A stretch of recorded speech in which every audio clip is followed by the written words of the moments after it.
Hello, ladies and gentlemen. This is Bruce. I'm without Benny at the moment. He is at his house, probably sleeping, getting ready for work like I should be doing.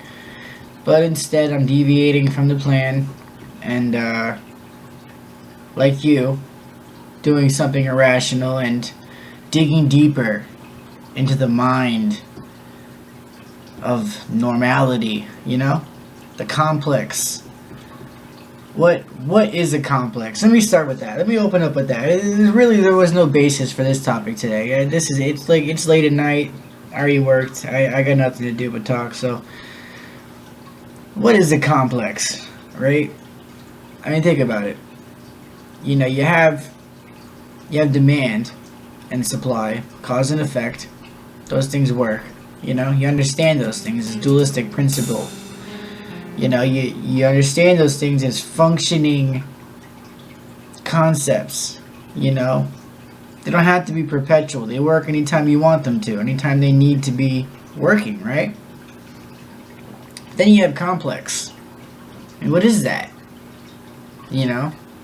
Is it the elephant in the room? Is it the whale at the casino? I don't know. Could be a lonely fish in the big pond. Could be anything. Could be distorted proportion, you know? And what if it wasn't? Would it indicate something like that? I mean, that's the complex, right? It's almost, you know, a paradigm and a lot of other things. Anomalies, you know? And encapsulates a small chunk, just enough, the Goldilocks chunk, you know? The Goldilocks proportion. Maybe you've heard of the Goldilocks zone, you know, for terrestrial planetization. You know, Earth is in the Goldilocks zone. I mean, we have all these theories like the Bermuda Triangle. You know, we have theories like singularity. But what are we trying to say as a people? You know, isn't that what we do? We vote, we cast our opinion up into the technosphere. It accelerates into the noosphere, and then what? You know, we each reach into the cloud. We reach for the clouds, you know? And when we come back to ourselves, we realize we've never left the ground. You know, these complexes are funny. They really are, because they don't always have a name. I mean, who would need one? You know, if you were known by everybody. You know? Would you need a name? I don't know. Would you even have one if it was given to you? How would you feel if you didn't think the person who gave you your name deserved to have that honor? You know? You couldn't. Nobody thinks that way. But what happens is with these complexes is that they don't have a name. They're monsters, they're aliens, they're demons, they're angels.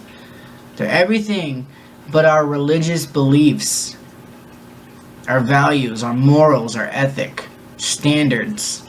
Everything else that's relevant. You have these complexes that just push things out of the way and gather up Higgs field proportion and inertia, you know? And make their way down the alley of destruction, you know, paving the way for new values that we never wanted to come to hold, to come to understand. Why would we have the time?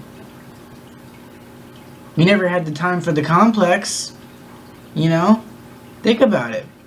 So then what we gotta do? We gotta name. We gotta come up with a name with these complexes. Not really sure if that would ever do it any justice. It's just a handle, you know, it's not a definition. And who wants to remember that much? Especially for a problem. That doesn't make any sense. It makes better sense just to alleviate it, right? To ignore it. There's plenty of spatial reasoning out there for somebody like you or me to get around our problems, right? Underneath the bridge and over the hills to grandmother's house we go. You know? But I think I have a better idea besides all that. What if we had rulings? You know, certain certain packs, you know, to keep us cool, keep us calm and collective, you know. I think the future may hold certain inalienable responsibility. You know, the danger thing is kind of going out the window. It's not even looking good in the movies anymore. I don't know if you can tell that, but it's something I've noticed. Even with the horror movies, they try to over-glorify everything. Horror movies never did that. They captivated an audience point blank regardless. Before they even entered the theater, they were already willing to be thrilled. Now, it's like we go there because, you know, it's raining. It's predictable, is what I'm saying. What if life wasn't? What if it isn't? I mean, it's not, right? It can't be. If it was, we'd already know, and we wouldn't be having discussions like this. Rulings. Back to my point. I don't really think anything in particular wouldn't be the Swiss Army knife. You know, there would be no cornerstone of philosophy. I mean, there was no philosopher's stone to do that any justice. The principle would have to go out the window too, you know? I mean, left out in the rain.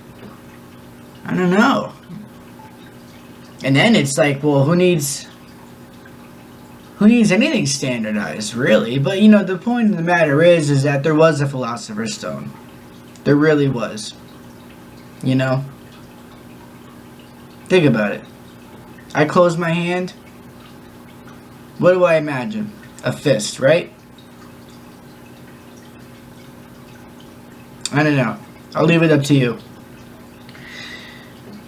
That's your idea for the moment.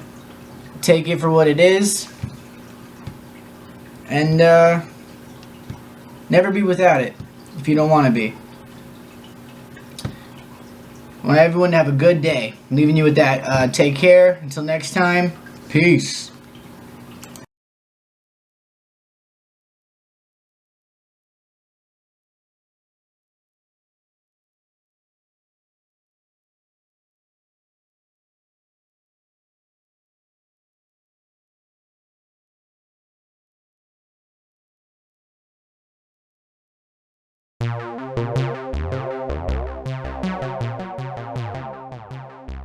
Now for a break.